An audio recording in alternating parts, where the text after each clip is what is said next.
silent, glass-walled corridors of a modern office overlooking a bustling metropolis on the American continent, there is a tension that rarely makes its way into the official reports. It is the weight of expectation, the invisible pressure of a leader whose every thought, action, and word has been a preparation for the moment they now occupy. The air in such rooms can feel thick, not with the energy of creation, but with the suffocating stillness of a team that is waiting for permission to breathe. It is a scene repeated across the globe, from the high-stakes boardrooms of London to the burgeoning tech hubs of the East. A group of talented individuals sits around a table, their eyes flickering toward the head of the room, seeking the slightest nod of approval before they dare to voice a new idea. This is the starting point of a profound transformation, a journey that begins with a simple realization that the true measure of a leader is not found in the decisions they make themselves, but in the power they bestow upon others to make their own. The silence in this room is a symptom of a deeper malady, a lack of trust that acts as a cage, clipping the wings of those who were meant to soar. But within this stagnation lies the seed of a revolution. Every great leader was once where these people are, standing at the threshold of a journey, ready to master the habits and skills that define excellence. The premise is startlingly clear. The world is waiting for leaders who can move beyond the ego of the self and into the service of the many. There is a hunger for this kind of guidance, a necessity that stretches from the halls of government to the quiet dynamics of a large family. The story of leadership is not one of titles or grandeur, but of the subtle, persistent art of inspiration. As the sun begins to set over the horizon, casting long shadows across the workspace, a subtle question hangs in the air, unasked but deeply felt. What happens when the cage door is finally left open and the people inside are told they are finally free to fly? To understand the landscape of leadership is to recognize that it is a vast and varied terrain spanning across the entirety of human experience. It is not a concept reserved for the elite or the famous. It exists in the small, seemingly trivial moments as much as it does in the monumental shifts of history.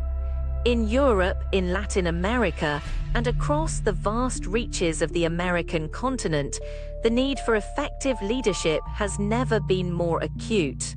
Governments find themselves paralyzed, struggling to lead not just their nations, but even their own internal structures. Corporations, faced with complexities and competition of unprecedented scale, watch as their management teams falter under the weight of results that never seem to satisfy the demands of the market. Even in the world of sports, the constant turnover of coaches signals a desperate search for consistency, a reaching for a stability that seems perpetually out of grasp. The public sector, too, feels the strain, with schools and hospitals pushed to their breaking points, often due to a lack of clear, decisive vision. Even closer to home, the echoes of weak leadership are heard in the fractures of local communities and the silent wars waged within family units. This is the world into which a leader must step, a world defined by challenges and the quiet hope for something better. The context is one of urgency, where the old ways of control and command are proving insufficient for the complexities of the modern age. It is a landscape where the past is always present, where every previous failure and success has paved the way for the current moment. The foundation of the story is built on this global necessity, a recognition that leadership is a tool that remains underutilized by many, yet is the very thing that can mend the broken pieces of a society. The tension here is foundational.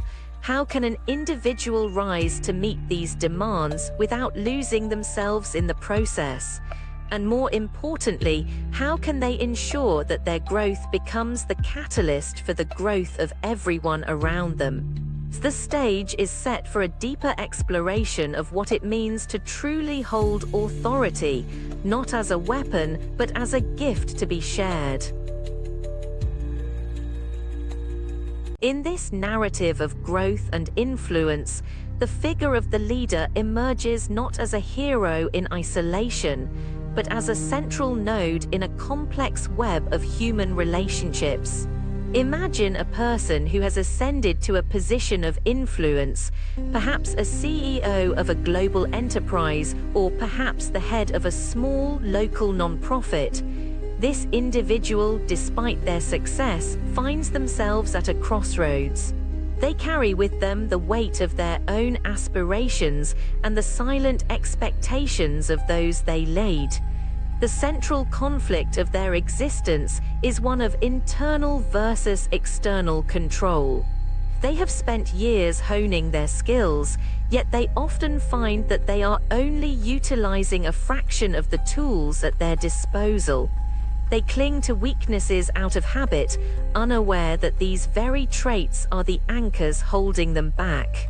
Opposite this leader is the team, a collection of voices and dreams, each looking for a sign that they are valued, that they are more than just gears in a machine. The tension is palpable in the way they interact. There is a sense that the leader is holding the reins too tightly, perhaps out of a fear that without their direct intervention, everything will crumble. This is the struggle of the stifled bird, a metaphor for the subordinate who feels their potential is being slowly extinguished by a lack of trust. The leader, in their quest for perfection, has become a micromanager, a gatekeeper who demands to see every document and approve every minor decision. This creates a friction that is not loud or aggressive, but quiet and corrosive. It is a dynamic where the most talented members of the team begin to look toward the door, their creative fires dimming as they realize their autonomy is an illusion. The story begins to move when this leader pauses to reflect, perhaps spurred by a moment of exhaustion or a sudden realization of the talent they are wasting. They start to wonder what it would look like to step back, to trade the comfort of control for the uncertainty of empowerment. This is the initial spark, a small development in the leader's consciousness that signals the beginning of a profound shift in how they view their role and their people. As the realization takes hold, the stakes begin to rise. The leader starts to notice the consequences of their constant oversight. They see the lazy members of the team who have grown comfortable in their passivity, happy to let the leader take all the responsibility because it means they are never at fault for a failure. But more concerningly, the leader notices the silence from the most creative minds, the ones whose eyes used to sparkle with ideas, but who now simply wait for instructions. The emotional stakes are heightened when a key project begins to stall, not for lack of skill, but for lack of momentum. The team has become a reflection of the leader's own anxieties. They are paralyzed by the fear of making a mistake that hasn't been pre-approved.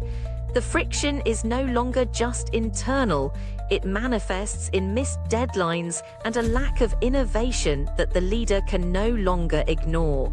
There is a growing contrast between the vibrant, high-achieving organization the leader envisioned and the stagnant reality they have created. The conceptual stakes are equally high. If the leader does not change, they will not only lose their best people, but will also fail to achieve the very goals they set out to reach. They are reminded of leaders they once admired, people who seem to command respect effortlessly, not through force, but through the liberation of others. The tension mounts as the leader faces a choice: to double down on control in a desperate attempt to fix the situation, or to perform the most difficult act a person in power can do: to let go. The narrative propels forward toward a moment of decision as the leader prepares to test a new theory of engagement. They realize that to be a successful leader, they must stop being the smartest person in the room and start being the person who ensures the room is full of people smarter than themselves. This shift in perspective is the engine that drives the story into its next phase, where the abstract idea of empowerment must be translated into tangible, often uncomfortable, action. Deepening the journey of this leader requires an exploration of the practical and emotional texture of empowerment. It is not enough to simply say, "I trust you." Trust must be built into the very architecture of the workplace. The narrative follows the leader as they begin to draft new guidelines, not to restrict, but to define the boundaries of freedom. They create job descriptions that are not lists of duties, but declarations of independence. They explicitly state that a project manager has the authority to sign off on budgets, that a customer service representative can resolve a complaint without seeking a supervisor's signature, and that the team has the power to hire their own members.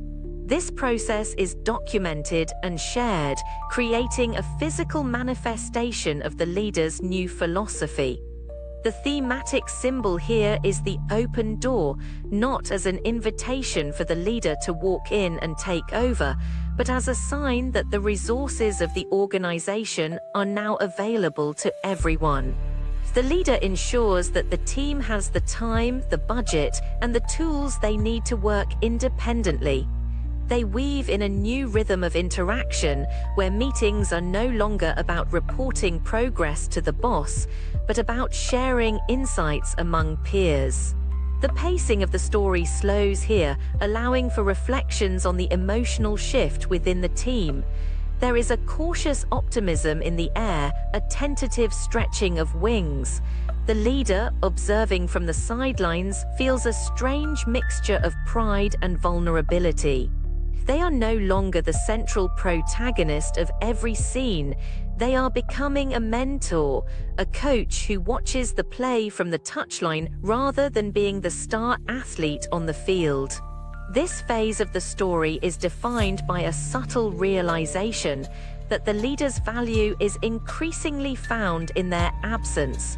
The more the team can do without them, the more successful the leader truly is.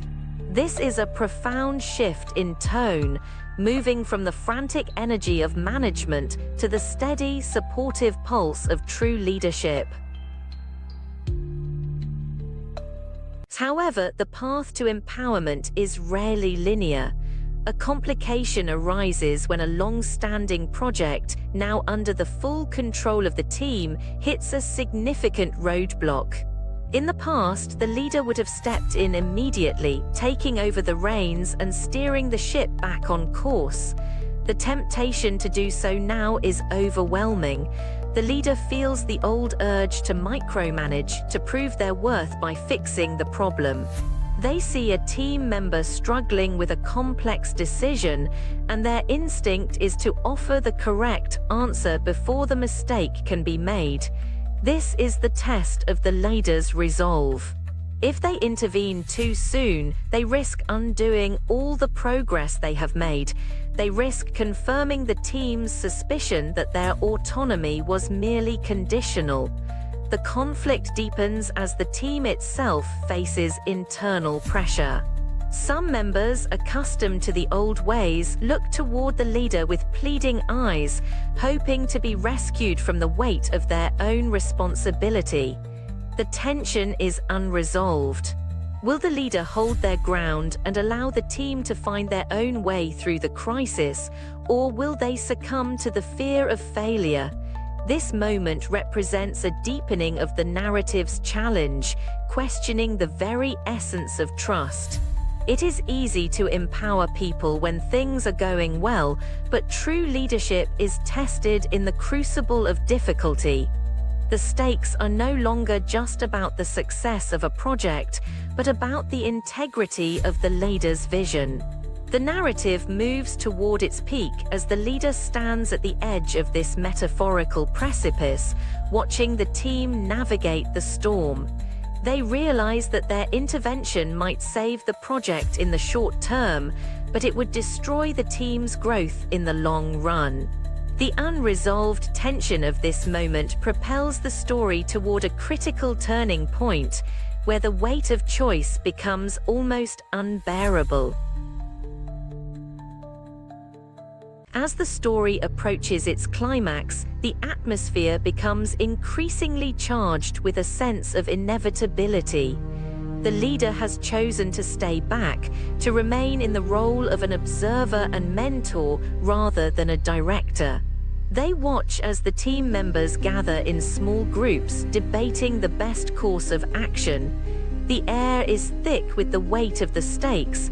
They are operating in the American continent's competitive market, where a single failure can have far-reaching consequences. The pressure is mounting not just on the leader, but on every individual who has been given the freedom to act. The leader provides the necessary resources, the extra time, the budget adjustments, but they do not provide the solution. This is the crystallization of the chapter's meaning, that empowerment is not a hands-off approach, but a hands-on commitment to the team's capability. The intensity builds as the deadline for the project nears. The leader feels the eyes of their own superiors, or perhaps the invisible judgment of their peers in the industry, wondering why they aren't taking control. The emotional focus narrows onto the leader's internal struggle, the quiet battle against the ego that wants to be the savior. They recognize that what is about to happen will redefine the trajectory of their leadership. It is a moment of mounting pressure, where the silence in the office is no longer one of stagnation, but of intense, focused effort. The leader realizes that by stepping back, they have forced the team to step up, and the outcome is now entirely in the hands of those they have empowered. The sense of inevitability is profound. The seeds have been sown, the ground has been prepared, and now the harvest, whatever it may be, is about to begin. The story stands at the threshold of a revelation that will change everything. The turning point arrives not with a grand speech or a dramatic confrontation, but with a quiet, decisive success. In a pivotal meeting in a major hub within the American continent, the team presents their solution. It is not the solution the leader would have chosen. It is more creative, more daring, and more attuned to the nuances of the situation than anything the leader could have devised alone. The climax of the story is the moment when the team realizes they have succeeded on their own merits. The leader watches as a junior member explains a complex strategy with a level of confidence and authority that was absent only months before. The revelation is transformative. The leader sees that their greatest achievement is not the project itself, but the people who created it. The intensity of the text is translated into this gripping sequence where the traditional power dynamics are completely inverted. The team is no longer looking for a nod of approval, they are sharing their triumph as equals. The leader experiences a profound sense of clarity. They understand now that by relinquishing control, they didn't lose power, they multiplied it. The confrontation was not with an external enemy, but with the leader's own fear of being unnecessary. The collapse of the old, restrictive hierarchy makes way for a new, vibrant order. This is the peak of the emotional journey, a moment of transition where the leader moves from a position of being in charge to being a leader. The trajectory of the story has been permanently altered. The transformation is not just in the leader's behavior, but in the very soul of the team.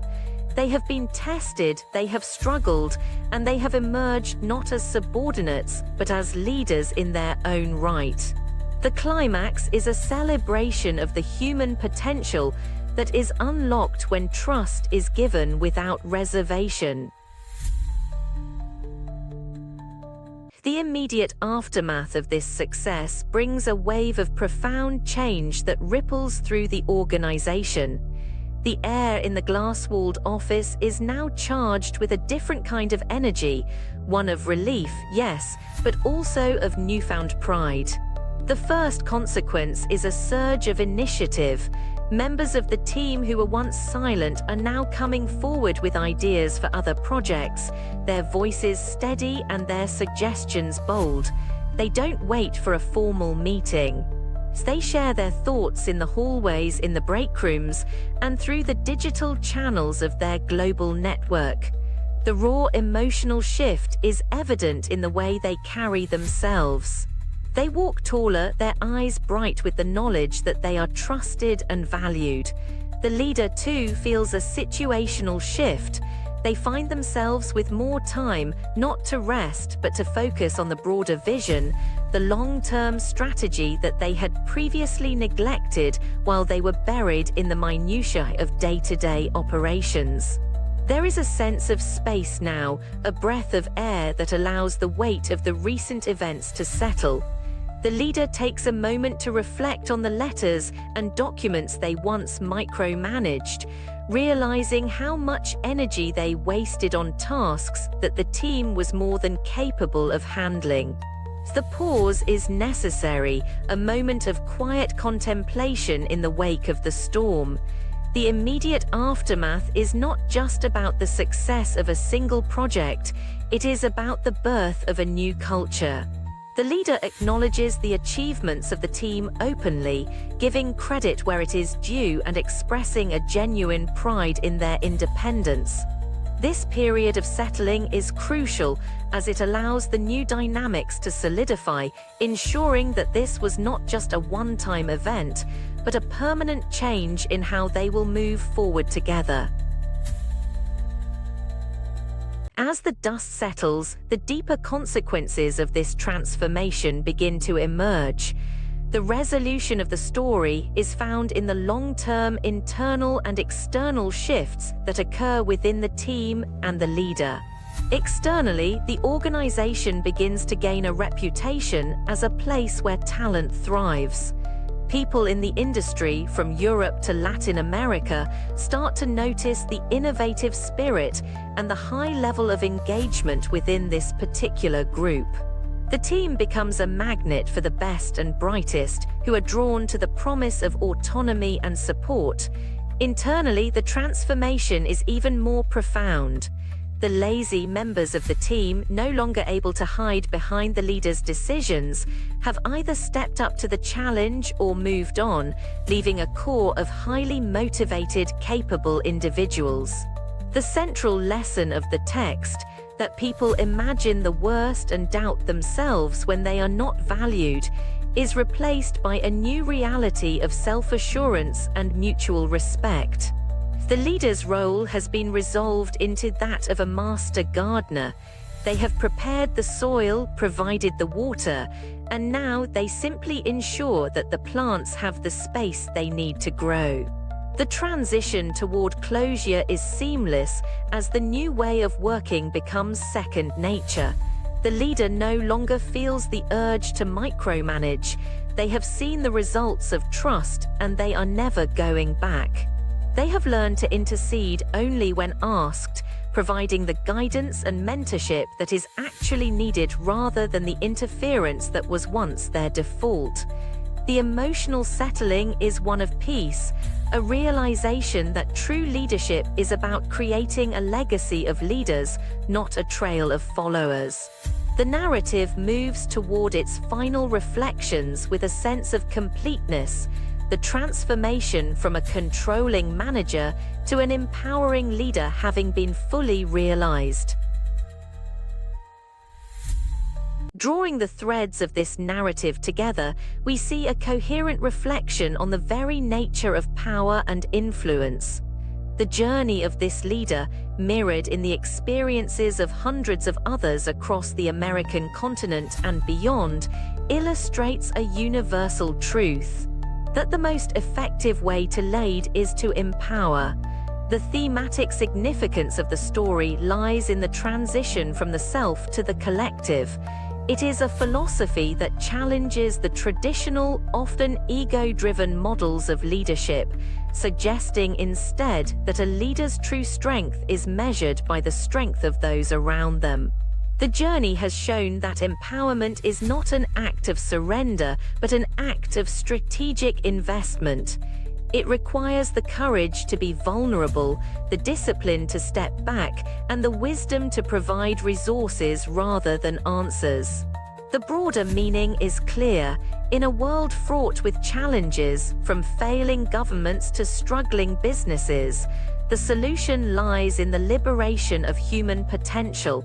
When people are given the authority, information, and freedom they need, they don't just complete projects. They transform their environments.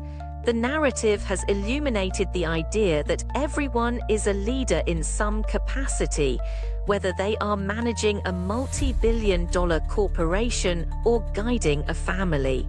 The resonant idea that prepares us for the final message is this: leadership is an act of faith.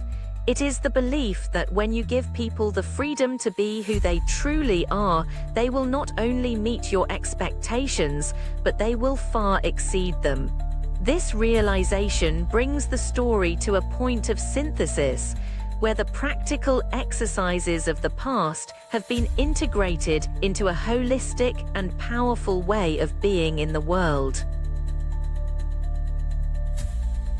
In final reflection, the essence of successful leadership is revealed as a continuous act of creation and release.